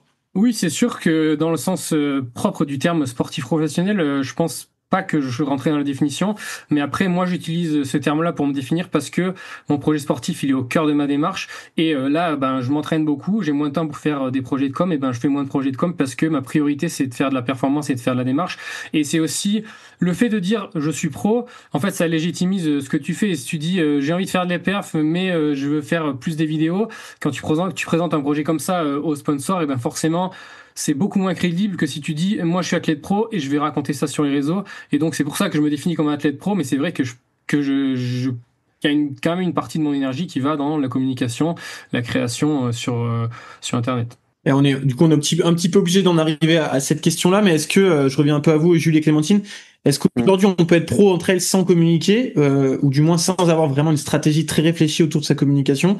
Vous tous les deux, quelle importance vous accordez à la partie image et communication dans votre projet, et surtout à quel point on vous incite à le faire? Bah ouais, pour répondre à ta question, déjà, je pense que oui, comme tu as dit, parce que Vincent Bouillard, par exemple, lui, il a pu passer professionnel sans avoir trop de communication, mais pour ça, du coup, il faut avoir un très gros niveau, des très grosses performances sur des courses qui sont médiatisées aussi. Bien sûr. Ouais, je pense que aussi pour développer ce sport de haut niveau dans le trail, il faut qu'il y ait plus de médiatisation, parce que c'est ça qui amène de l'argent dans le sport, quelconque qu'il soit. Et après, faut que les marques, peut-être comme le cyclisme, s'associent avec d'autres marques ou d'autres entreprises pour amener plus d'argent si on veut développer plus ça. Mais sinon, après pour la communication, je sais qu'il faut en faire un peu puisqu'on m'a formé du coup aussi un peu pour ça enfin il y a quelques années quand je suis rentré dans le team. Mais moi, c'est quelque chose qui me dérange un petit peu parce que je trouve que des fois, il y a un petit peu, par moment, trop de demandes à ce niveau-là au mauvais moment. En fait, quand tu es dans une préparation d'une course ou un stage, tout ça, tu dois pas te concentrer là-dessus. Pour moi, si c'est la performance qui prime, ça doit être ton entraînement, ta récupération, ce qui tourne autour, qui doit être à prioriser. Mais après, c'est sûr il faut se développer un petit peu sur les réseaux sociaux pour se créer entre guillemets une image de sportif, hein, parce que c'est ça aussi qui est un peu vendeur pour les marques, c'est d'avoir une image associée à son côté sportif. Mais du coup, oui, moi j'essaye de se développer un petit peu ça sans me prendre trop la tête et sans prendre trop de temps. J'ai pas envie parce que j'aime pas non plus ça beaucoup comme peut-être Mathieu aime plus, mais j'ai pas envie de créer une chaîne YouTube, tout ça. Moi, c'est pas ce qui me fait envie, c'est plus vraiment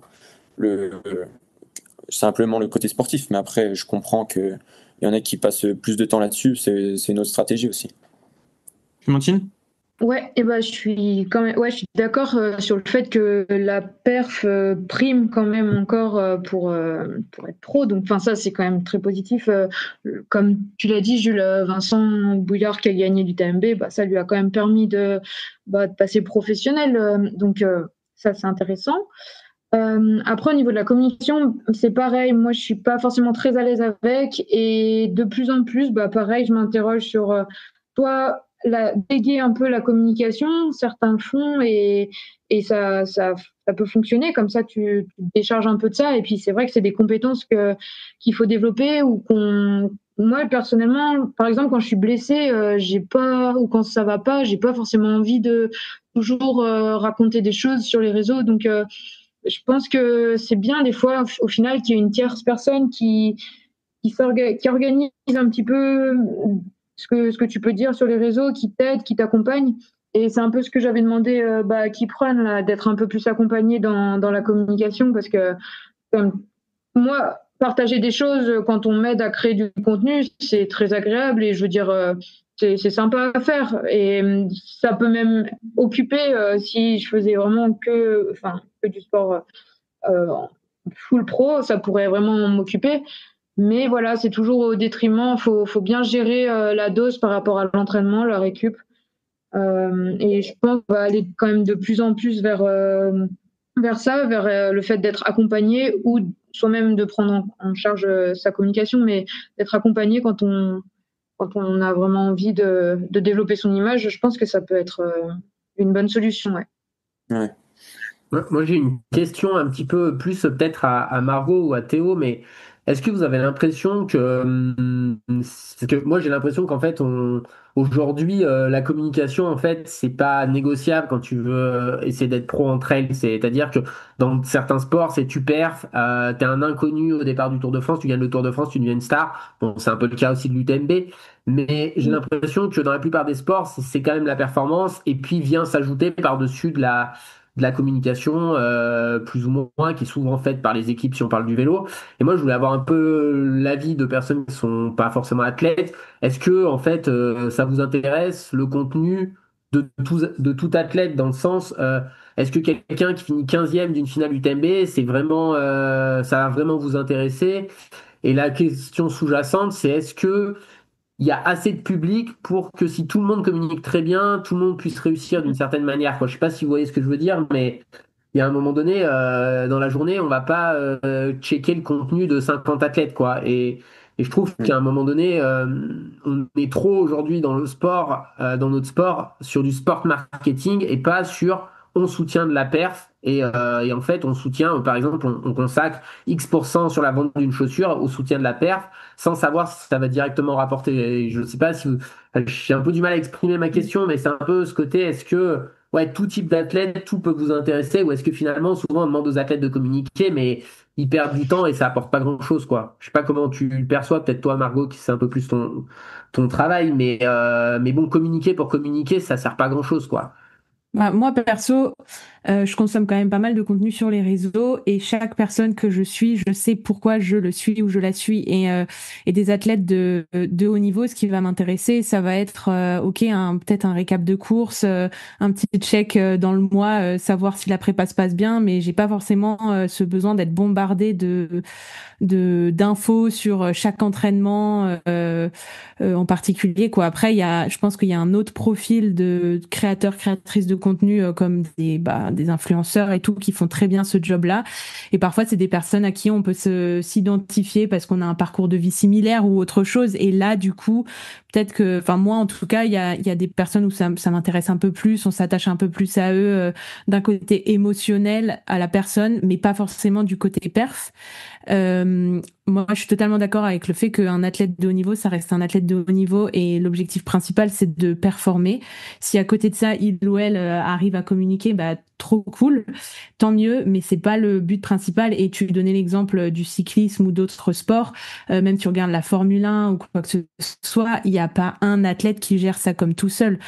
Tu vois un Pogacar ou quoi, de temps en temps, il fait des stories un peu marrantes, puis voilà, parce que il a l'air d'être un peu dans l'air de ce truc, mais sinon, je pense qu'il n'y a pas un athlète qui gère sa com au quotidien, qui va sur les réseaux quotidiennement ou quoi, quand tu es dans ces sports-là de très très haut niveau, ou en tout cas, ils y vont pas dans le but de devoir produire quelque chose qu'on leur a demandé de faire. Donc il y a aussi cette différence-là où je pense que dans le trail, ça arrive de plus en plus, comme tu le disais Clémentine, des athlètes qui se font accompagner et c'est très important parce que c'est un axe important. Mais moi je le vois, alors moi je suis pas community manager ou je bosse pas dans la com directement, mais je bosse beaucoup avec des gens qui utilisent du coup mon travail dans ce but-là, et c'est un métier, c'est des gens qui ont fait des études pour ça, qui continuent continuellement à se former, il y a des trucs hyper complexes à savoir, à comprendre, les réseaux ça change tout le temps, et franchement je trouve ça horrible d'exiger ça d'athlètes ou de n'importe qui dont c'est pas le métier en fait. Mais moi j'aimerais agir. Est-ce que c'est pas aussi ça la force du trail et la chance qu'on a dans notre sport? Tu le disais un petit peu tout à l'heure, Clémentine. Le fait de pas être un sport hyper structuré, bah, ça permet d'avoir plein de liberté à côté. Mais est-ce que je vais peut-être poser la question à Mathieu, mais est-ce que un Mathieu Delpech avec son niveau sportif dans un autre sport, est-ce qu'il aurait pu avoir la chance d'exister autant qu'il existe dans le monde du trail avec sa communication? Ben c'est pas sûr. Et est-ce que justement c'est pas une chance qu'on a dans le trail et je pense que c'est pas nécessairement une bonne solution de vouloir à tout prix copier les autres sports. Je me dis qu'on est quand même plutôt bien loti. Après, il y a plein de choses à faire autour du revenu des athlètes, etc., la structuration des teams, bien sûr. Mais est-ce que on n'a pas aussi de la chance d'être un sport qui est pas aseptisé et qui peut permettre à tout un tas d'athlètes de haut niveau comme Mathieu d'aussi de développer sa com et comme il a envie de le faire et de s'en servir comme un levier de visibilité et de revenus derrière. Bah, moi, en fait, je trouve que, enfin, pour moi, le principe du sport, c'est une forme d'équité, et que ce qui doit quand même faire la différence entre les athlètes, c'est le niveau sportif. Et en fait, là, j'ai un peu l'impression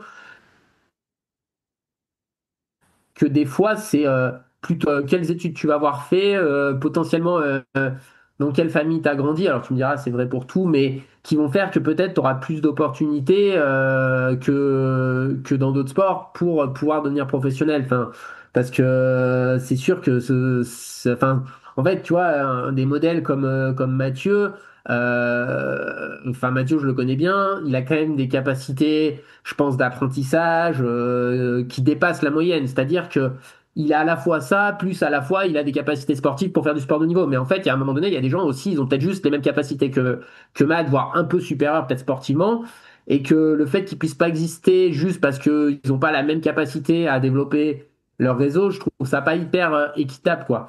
Et ça s'améliore hein, parce qu'on a connu une période où le trail, il y avait 3 professionnels ou 10 professionnels dans le monde qui avaient un avantage énorme sur tous les autres, quoi. Je veux dire, ils gagnaient toutes les courses, mais t'as envie de dire en même temps, quand il y a un seul professionnel ou quelques professionnels, ils ont un énorme avantage. Si en plus c'est les professionnels du moment, c'est que c'est souvent les meilleurs.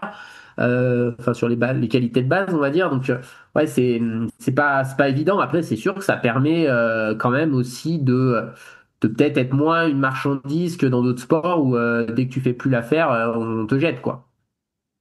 Ouais, ouais. Après, il n'empêche que, on l'a mentionné un peu avec Vincent, alors c'est peut-être une exception, mais que si l'athlète performe, alors faut-il encore valoriser la perf derrière, mais si l'athlète performe à très haut niveau, en fait, cette perf-là, elle sera valorisée. Et l'athlète sera capable aussi de s'entourer derrière d'être capable de capitaliser dessus. Et c'est aussi le rôle des teams. Tu t'as mentionné un peu Kiprun, Clémentine, qui t'accompagne pas trop là-dessus. Mais nous, typiquement, enfin, Jules, tu pourras en témoigner aussi, mais les jeunes qui sont au sein de la Colibri Trail Academy, on met en avant le fait que la perte sportive, elle sera toujours priorisée, mais que faut aussi commencer à réfléchir aux à côté et que c'est sûr que tout le monde passera pas professionnel ou en tout cas arrivera pas à faire carrière dans le trail et en vivre financièrement. Non, mais tu vois, moi, je voulais rebondir sur un truc par rapport Margot, tu vois, c'est son métier, elle travaille beaucoup là-dedans. Bon, elle va peut-être pas citer les prix, mais moi, je connais à peu près les prix, par exemple, d'une journée, ce que demandent les photographes, les vidéastes. Aujourd'hui, c'est quand même des niveaux de rémunération qui, même sur des courses très relevées, sur la journée, alors c'est un peu réducteur, mais sur la journée, il y a quand même que les tout meilleurs de la journée qui vont gagner plus d'argent que ceux qui créent du contenu. Et c'est quand même un peu des fois bizarre, tu vois, que aujourd'hui tu vis presque mieux si tu es créateur de contenu que athlète. On va pas dire très haut niveau, si dans les meilleurs tu vis mieux, mais si t'es quand même, on va dire, j'en sais rien. Je pense qu'aujourd'hui, tu as quelqu'un qui fait top 10, 15 des Golden, je pense qu'il gagne moins d'argent qu'un créateur de contenu.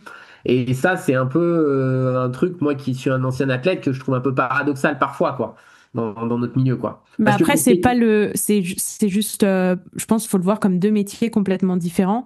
Et le problème, c'est pas qu'il y ait des créateurs et créatrices de contenu qui existent et qui font du contenu sur la course à pied, le trail.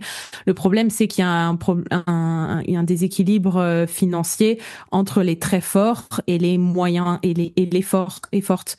Parce qu'en fait, si des personnes ont trouvé leur créneau et font du contenu et partagent ça sur les réseaux et que ça marche pour elles et eux, bah j'ai envie de dire tant mieux. Le problème, il est pas de ce côté-là. Faut retrouver juste un peu d'équité pour répartir les sous sur des niveaux de performance qui sont différents, quoi. Ouais, mais ce que je voulais dire, c'est plus le côté, tu vois, de dire, par exemple, pour une marque, de dire, aujourd'hui, j'investis, par exemple, je fais venir un photographe ou un vidéaste qui vient suivre, par exemple, sur les Golden Trail Series, je pourrais avoir une politique qui consiste à dire, si je paye tel prix un vidéaste, mes athlètes qui remplissent certains critères, je dois les rémunérer de la même façon. Tu vois, c'est plus ça que je veux dire. Bien sûr qu'après, il n'y a pas. Enfin, votre métier, si on vous paye ce prix-là, c'est que les marques jugent que votre travail vaut ça, hein. Tu vois, je pense que c'est juste qu'un petit peu, je sais pas comment dire, mais qu'en fait, dans le sport, on a tendance à surfer sur le fait que c'est un peu une passion. On a envie de devenir pro. Finalement, comme c'est un peu une passion, bah, on le faisait aussi avant d'être, entre guillemets, rémunéré. Et que des fois, c'est un peu ambivalent. On joue un petit peu. Des fois, j'ai l'impression que les marques, les sponsors jouent un petit peu là-dessus. Je sais pas si tu vois ce que je veux dire, mais tu n'irais pas faire, enfin peut-être que tu as fait au début un peu gratuitement, tu vois, mais au bout d'un moment, pour te faire connaître. Mais au bout d'un moment, tu vois, il y a un peu, moi, je vois l'investissement que c'est que faire du sport de haut niveau, et des fois, il y a un peu ce déséquilibre Mhm. au global de la répartition de la masse d'argent qu'il peut y avoir qui est mise dans le trail, quoi. C'est plus ça l'objet de mon propos, quoi. Allez, je voulais enchaîner avec une petite réflexion. C'était, en fait, je reçois beaucoup de messages de jeunes athlètes ou de très jeunes athlètes qui me demandent, en fait, la vie de pro, ça fait un petit peu rêver, mais déjà, ils me demandent comment devenir pro. Et la première chose, c'est déjà, avant de vouloir devenir pro, faut d'abord se demander comment faire la performance et comment accéder au niveau. Et les choses se mélangent un petit peu, en fait. Et il y a aussi, d'un côté, ils idéalisent la vie d'athlète professionnel parce que ce qu'on voit sur les réseaux, forcément, c'est cool d'être en montagne et de faire des belles stories, mais il y a plein d'enjeux, comme on a déjà parlé un petit peu. Mais surtout, ce que je voulais enchaîner et poser la question à Alexandre. Et toi, quel conseil tu donnerais à des jeunes qui veulent un petit peu se lancer dans une démarche de haut niveau? Peut-être quelle course cibler ou qu'est-ce qu'il faut prioriser un petit peu quand on est jeune et quand on a envie d'essayer d'aller faire des belles courses et d'aller faire des beaux résultats? Ouais, bah déjà, comme tu l'as dit, vouloir la peau, ça doit pas être une finalité, mais ça doit vraiment être juste une conséquence du travail bien fait, de la passion et du plaisir pris sur les sentiers. Jules l'a mentionné un petit peu juste avant, mais pour l'instant, il se concentre vraiment sur sa pratique et sur ses performances avant de penser à vouloir passer pro. Puis sinon, plus concrètement, bah, le premier conseil, c'est d'aller se confronter à ce qui se fait de mieux dans sa catégorie d'âge pour situer un petit peu son niveau et voir si on a les capacités de faire du haut niveau. On peut le plus significatif pour moi, ça reste quand même les championnats de France de course en montagne. Et puis après, on a toutes les courses jeunes aussi sur le marathon du Mont Blanc et sur l'UTMB. Ne pas croire surtout qu'en gagnant des courses locales à côté de chez soi, on va pouvoir rentrer dans un team. Parce là, on parle beaucoup d'athlètes et de jeunes qui veulent potentiellement passer pro, mais en fait, les jeunes, ils veulent surtout rentrer dans un team. Et en rentrant dans un team, ils pensent qu'ils vont être pro. Donc voilà, déjà se confronter au meilleur, avoir un minimum de culot quand même et oser dans la limite du raisonnable. Toi, tu reçois des messages, j'en reçois aussi. Alors c'est très bien. Maintenant, il faut quand même prendre un peu de recul par rapport à ça et surtout faire attention à l'orthographe, s'il vous plaît. Et puis attendre quand même d'avoir quelques arguments en sa faveur. Hein. Je l'ai dit, c'est pas en ayant gagné une petite course en junior juste à côté de chez vous que vous êtes légitime pour nous envoyer un message, même si ça fait toujours plaisir d'être sollicité. Un conseil aussi important, pensez à bien s'entourer dès le début. Un entraîneur, je pense quand même pour la base. Et puis surtout, ne pas vouloir griller les étapes, avoir une vision long terme et en mettant toujours au centre de vos priorités, votre santé. Ça reste vraiment, vraiment la base. Et puis, je pense que c'est quand même beau de rêver d'avoir des objectifs ambitieux, mais faut réussir à prendre un peu de recul malgré sa jeunesse et à être lucide sur sa capacité à faire du haut niveau. Si je parle un petit peu de mon exemple, quand j'étais plus jeune et que j'ai démarré le trail, j'ai très vite compris qu'il fallait me fixer des objectifs à la hauteur de mon niveau et j'ai mis du temps à avoir l'objectif de rentrer dans un team parce que j'avais pas du tout les capacités.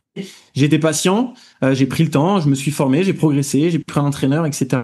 Et puis le jour où j'ai senti que j'étais prêt légitime à faire une demande, alors j'ai pas contacté Salomon ou une autre grosse marque, ça c'est sûr que non, mais parce que je connaissais un petit peu mon niveau, notamment pour côtoyer un petit peu Mathieu, et en fait j'ai contacté le team régional à côté de chez moi et parce que ça collait à ma démarche et à mon niveau. Donc voilà, c'est pas un aveu de faiblesse ou un manque d'ambition, c'est juste voilà, essayer de faire un petit peu preuve de lucidité et ça m'a pas empêché d'avoir envie de continuer à progresser et de persévérer pour atteindre le niveau que j'ai aujourd'hui.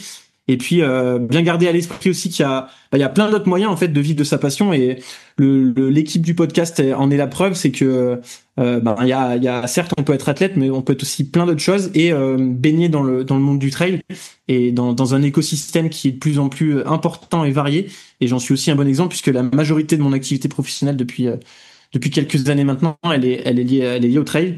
Et puis dernière petite chose, ça c'est un petit coup de gueule pour terminer. Je trouve qu'on parfois on manque quand même pas mal d'honnêteté dans ce milieu, on voulait être un peu trop bienveillant. Alors certes c'est toujours beau et à féliciter de voir des gens qui se mettent au trail et qui terminent des courses, voire qui en gagnent, mais il faut pas tout mélanger. Il faut assumer parfois de dire qu'une perf elle est pas exceptionnelle, que c'est pas parce qu'on gagne des courses qu'on fait du haut niveau. Donc voilà, arrêtons de faire croire un petit peu à des gens qui sont forts alors qu'objectivement ils le sont pas, même si comme on l'a dit c'est toujours difficile de déterminer la notion de haut niveau. Mais voilà, c'est pas parce qu'on va dire à un jeune qu'il a pas le niveau qu'il ne l'aura jamais bien sûr, ou alors qu'il doit arrêter le trail. faut être honnête, je pense, et lucide, tout en restant bienveillant, bien sûr. Et je sais très bien que tous les athlètes que j'encadre, notamment dans l'académie, ne passeront pas pro, soit par choix, soit par capacité. Mais tout mon rôle, c'est du coup de les accompagner aussi dans l'équilibre entre leur vie sportive et leur vie professionnelle, et pas de leur faire croire n'importe quoi, comme certaines marques malheureusement ont pu le faire dernièrement par des coups de com malvenus. Voilà pour mes petits retours. Ouais. Moi, j'avais une petite réaction par rapport à ce qu'a dit Mathieu.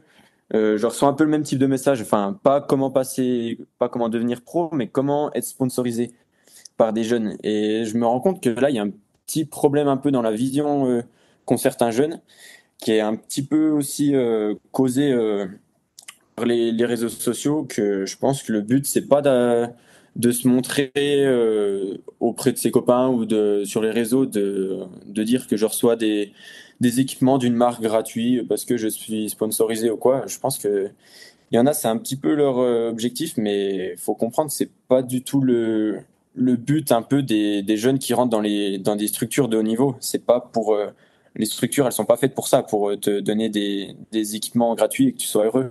C'est vraiment pour essayer d'accéder au haut niveau. Donc ça fait partie des accompagnements qui sont proposés. Mais après, ouais, si vous voulez recevoir, s'il y a des jeunes, si leur but c'est de recevoir des équipements gratuits, il vaut mieux se lancer peut-être, du coup, sur les réseaux sociaux en tant qu'influenceur ou je sais pas quoi. Et là, c'est plus possible comme ça. Mais après, ouais, il y a des jeunes qui, comme t'as dit, Alex, des fois, faut le dire, ils font des petites perfs dans le village, mais ils osent se confronter aux meilleurs sur des chances ou autres. Et puis, du coup, peuvent accéder à des structures de haut niveau, mais non, ils un peu tout.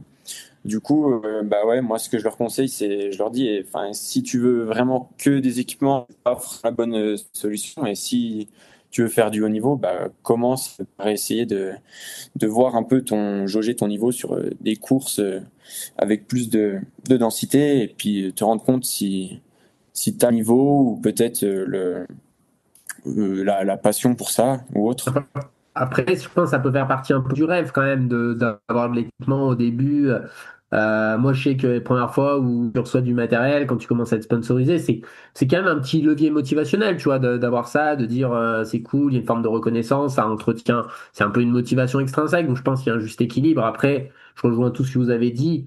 Je pense pas que ce soit un objectif en soi de devenir professionnel. C'est un moyen pour avoir des meilleures conditions de performance. Même si on est bien d'accord que c'est cool de faire tous les jours ce qu'on aime faire. Faut pas se mentir. Après, c'est juste qu'il y a moins de place que de gens qui ont envie de le faire. Ça, faut, je pense, en avoir conscience, quoi. Ouais, non, mais oui, après, comme a dit Nico, c'est un petit levier motivationnel, mais faut pas que ça soit que ça, sinon ça marchera pas après. On arrive au bout de notre sujet. Merci beaucoup, Jules et Clémentine, d'avoir réagi à cette question avec nous. Je sais pas, Clémentine, si tu avais envie de rajouter quelque chose.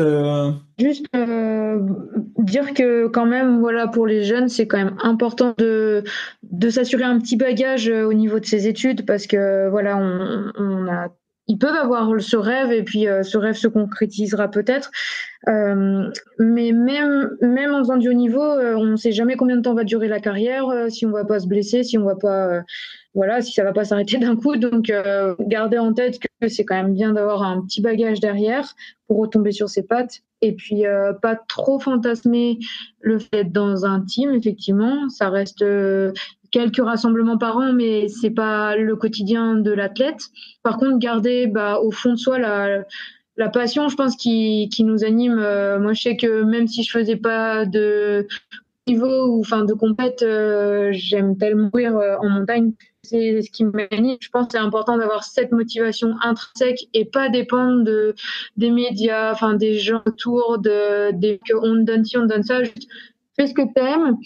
Et alors, c'est facile de dire ça quand, entre guillemets, ça nous tombe dessus, mais je crois un petit peu en ça, en le fait que on a peut-être une bonne étoile ou quelque chose en tout cas qui va payer, et rester équilibré dans sa pratique, pas tomber dans les extrêmes. C'est cool parce que de plus en plus de choses se libèrent sur l'alimentation, la récupération, prendre le temps avant de partir sur des distances de folie, voilà, s'écouter et tous ces messages, faut bien les prendre en tête quand on est jeune.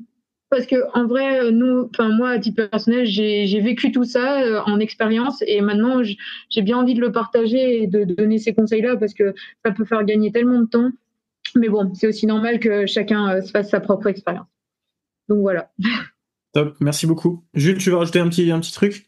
Ouais, non, mais un petit peu dans la continuité de ce qu'a dit Clémentine, mais je pense qu'il faut avant tout se laisser guider par la passion, ce qu'on aime, et puis après, voilà, prendre plaisir, si on veut faire du haut niveau, et essayer d'en faire, et puis prendre aussi un maximum de conseils pour pas stresser, pas faire de fausses routes. Il y en a beaucoup qui commencent un peu trop fort, par exemple, ce sport, et qui se blessent. Faut pas non plus se dégoûter de ce sport. Donc après voilà, hein, demander des conseils, et puis essayer de garder la passion tout au long de notre pratique. Merci beaucoup à tous les deux d'avoir été avec nous. On invite bien sûr tous nos auditeurs et nos auditrices à venir poursuivre la discussion sur le canal YouTube X sur Instagram. Et puis on vous souhaite à tous les deux bonne chance pour vos prochaines échéances. Du coup, Jules, on te retrouvera sur les championnats de France de course en montagne tout début juillet du côté de Val d'Isère. Et puis toi, Clémentine, on espère te retrouver en pleine forme du côté du marathon du Mont Blanc à Chamonix, qui arrive là à l'heure où on enregistre dans 10 jours. Yes, merci. Yes, merci à vous. Merci à tous. Allez, on va pouvoir passer maintenant à la rubrique de Margot qui va nous parler aujourd'hui de la préparation de ses shootings et de l'exécution qu'elle en fait ensuite sur le terrain. On est toutes et tous curieux de savoir comment ça s'organise de l'intérieur, et pour ça, tu vas nous parler de l'une de tes dernières prestations lors de la Maxi Race. Margot, c'est à toi. Ok, et ben on va parler là sur la Maxi Race.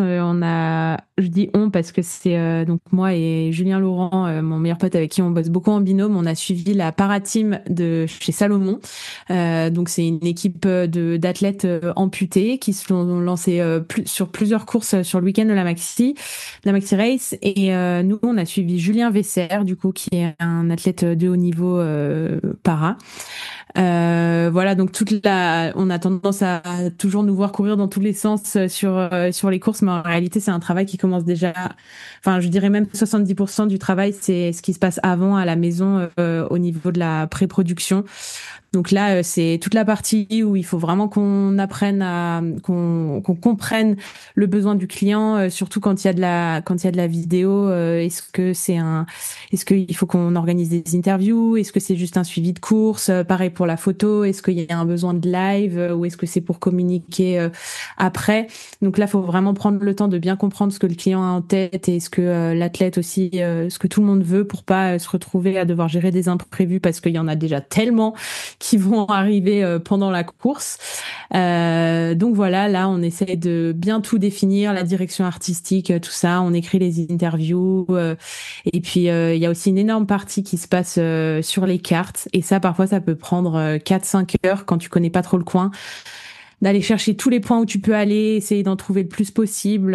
C'est aussi le moment où il faut faire des choix parce qu'il y a des fois tu as envie d'aller en montagne, mais du coup faut marcher 2-3 heures et donc tu vois les athlètes un peu moins souvent que si tu restais en bas. Donc voilà, il faut réfléchir un peu à tout ça et faire sa petite popote. Et une fois qu'on a tout ça qui est bien défini, moi je me fais souvent une note iPhone avec tous les points GPS, de là où je peux me garer, de là les fichiers GPX, tout. Enfin, faut que tout soit calé au maximum parce que sur la course, il se passe toujours plein de choses qu'on peut pas prévoir. Donc tout ce qu'on peut prévoir à l'avance, il faut le faire. Et puis la course, c'est le suivi de l'athlète, hein. Donc grosso modo, tu passes ta journée avec l'athlète ou les athlètes, parfois c'est des équipes. Donc tu les rejoins déjà au petit-déj quand tu es au logement avec eux, avec elles. Là, c'est avec Julien, voilà, ça va porter à confusion parce que mon collègue c'est Julien et l'athlète qu'on a suivi c'est Julien aussi, mais Julien Vesser, du coup, on l'a rejoint le matin lui, il a fait le 60 km de la Maxi. Donc on l'a rejoint 1h30 pour le petit-déj, pour déjà prendre un peu capter des images de l'avant-course. On avait tourné des interviews la veille. Donc voilà, on arrive au Airbnb. Là, on en a un peu parlé avant, c'était hyper intéressant d'avoir justement toute cette conversation sur le contenu, la performance et tout. avec vous avant, parce que là, nous, faut qu'on arrive en fait à d'un côté avoir tout le contenu dont on a besoin et que le client exige de nous, mais pas prendre trop de place, parce que la performance et l'athlète, c'est quand même le truc principal sur la journée. Donc c'est une danse hyper fine qu'il faut jouer qu'il faut danser toute la journée, et dans les moments off, mais aussi sur la course.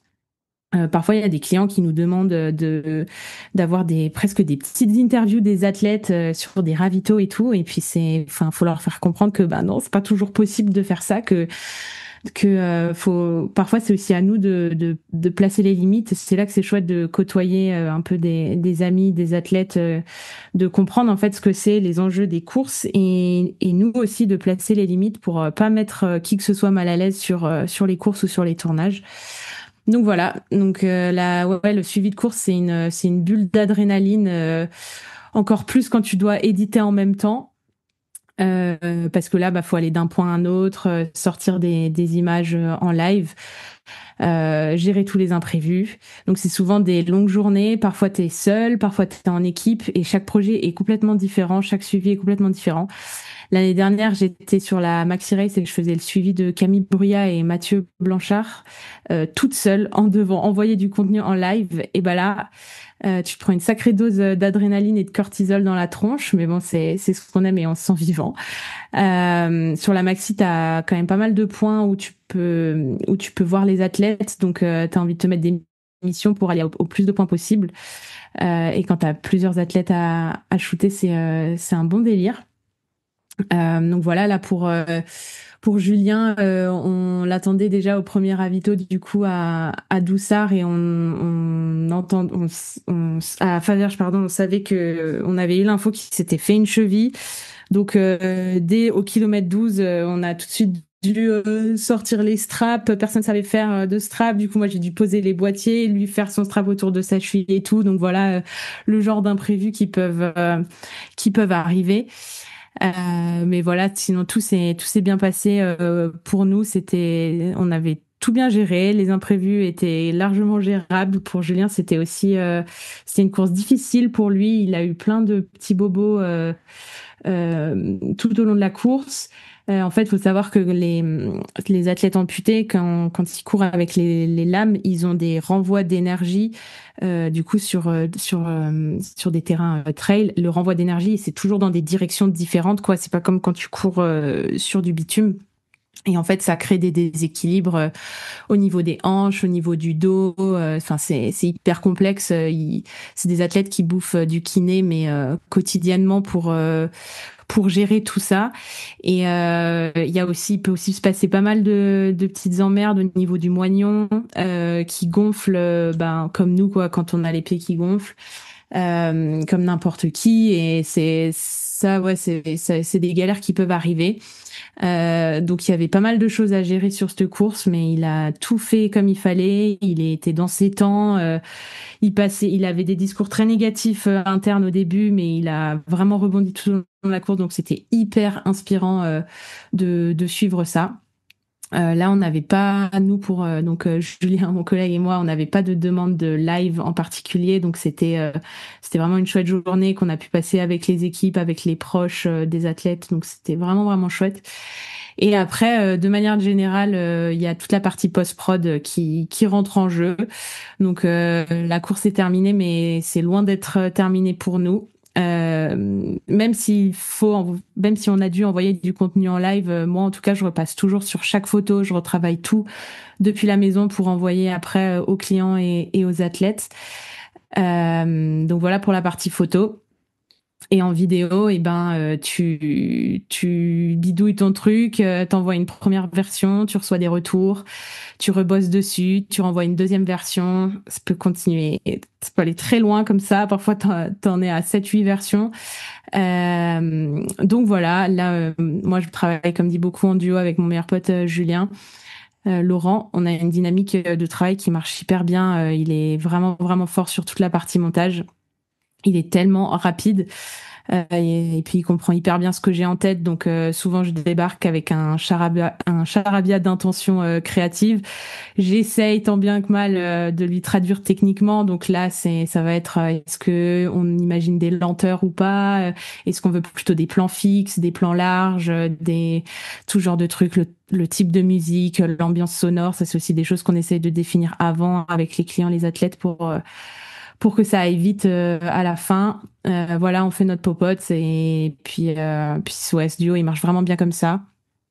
Donc voilà, c'est comme ça qu'on a travaillé aussi sur la Maxi Race. On produit du contenu du coup pour 2 nouveaux athlètes qui rentrent dans la team, Eva Cajan et Christophe Debar. Donc là, ça va être du contenu vidéo avec interview, des plans de coupe. Ça sortira, je crois, la semaine prochaine ou dans 2 semaines. Et voilà, j'espère qu'on pourra suivre Julien Vesser un peu tout au long de sa saison parce qu'il a des très très beaux projets dont la CCC cette année et l'UTMB l'année prochaine. Donc voilà. Trop cool. Bah, merci beaucoup Margot, toujours super intéressant d'avoir les coulisses et d'avoir un petit peu les détails de comment ça se passe de l'intérieur et comment ça votre super taf, les marques elles peuvent communiquer avec de belles images sur les réseaux. On va pouvoir passer à la dernière rubrique de l'épisode avec nos recos de la quinzaine et on commence de suite avec Théo. Alors, pour faire suite un petit peu à ce que Margot a expliqué sur le métier de photographe et de vidéaste, moi je voulais mettre en avant un jeune Clermontois, Marius Simoneau, qui a travaillé avec nous sur la Maxi Race. Il nous a fait franchement du super boulot. Du coup, j'avais promis de faire une reco. Le contenu était vraiment top et sorti hyper rapidement, comme Margot nous l'a dit. Il prenait la voiture, il conduisait, il allait au prochain ravito, il éditait sur son ordi. Enfin, ça c'était vraiment incroyable de pouvoir sortir du contenu très très rapidement.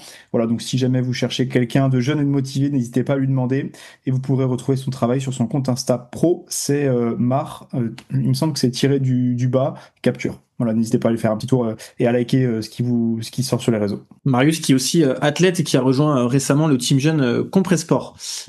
On espère que c'est bien remis de son petit coup de chaud de ce week-end du côté du trail du Saint-Jacques. C'est vrai. Nico, une petite reco YouTube. Ouais, une reco YouTube sur la gravité quantique et l'origine de l'univers avec Aurélien Barraud. Au-delà du sujet, bon, moi j'aime bien ce genre de choses. C'est assez intéressant. Il est toujours très bon vulgarisateur. Il est un peu plus connu pour ses prises de position sur le climat, mais sur aussi voilà, le rapport de l'humain aux autres espèces animales de la planète. Il y a plein de réflexions pertinentes sur la vie en général, notamment dans la deuxième partie du reportage, on va dire. Donc voilà, un truc que j'ai bien apprécié. Pour ceux qui auraient déjà fini ma dernière reco, il y avait je ne sais plus combien, 150 vidéos. Mathieu, même si t'as pas bossé, est-ce que tu nous as trouvé une petite reco de derrière les fagots? Attends, j'ai besoin d'une minute en plus là. Combien? Quelques minutes en plus. Bon, ça sera pas coupé au montage. T'as le temps de réfléchir avant que Margot nous donne sa reco. Moi, je vais redonner un album parce que en ce moment, ça tourne beaucoup à la maison. C'est l'album de Little Sims qui s'appelle Lotus. Il est sorti là début juin. C'est une rappeuse anglaise qui rappe depuis quand même vraiment longtemps. On peut déjà trouver des images d'archives d'elle quand elle était adolescente. Et là, ça fait pas mal d'années qu'elle éclot et cet album, il était vraiment attendu.